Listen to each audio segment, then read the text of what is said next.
Helmet घालून आलेल्या दुचाकीस्वारांनी शुक्रवार पेठेतील एका आजीबाईंना कोणाचा तरी पत्ता विचारला। त्यानंतर दुचाकीवरून खाली उतरून त्याने आजीबाईच्या हातातील 4 तोळ्याच्या सोन्याच्या पाटल्या काढून घेतल्या आणि दोघेही पसार झाले।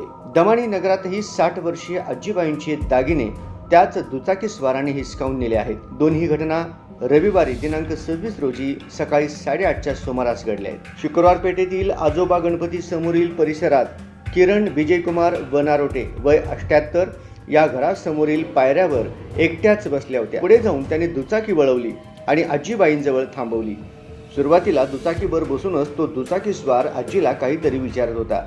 त्यावेळी त्याच्या समोरून कोणी येत नाही ना याकडेही लक्ष देत होता। काही वेळाने तो दुचाकीस्वार खाली उतरला आणि त्याने आजीच्या हातातील सोन्याच्या पाटल्या काढून घेतल्या। दुचाकीवर बसून निघताच आजीबाई जागेवरून उठल्या आणि त्याच्या मागे धावल्या, पण तोपर्यंत दुचाकीस्वार पसार झाला होता। त्याच दुचाकीस्वाराने दमानी नगरातील गडदर्शन बागेच्या कोपऱ्यावर मीनाक्षी पंडित लेंडवे वय 60 राहणार आंबराई देशमुख पाटील वस्ती यांना पोलीस असल्याचे सांगून गळ्यातील दागिने हिसकावले। दुचाकीस्वारामागे बसलेल्याने डोळ्यावर चष्मा आणि डोक्यावर टोपी घातली होती। दोन्ही घटना सीसीटीव्हीत कैद झाल्या असून फौजदार चावडी पोलीस चोरट्यांचा शोध घेत आहेत।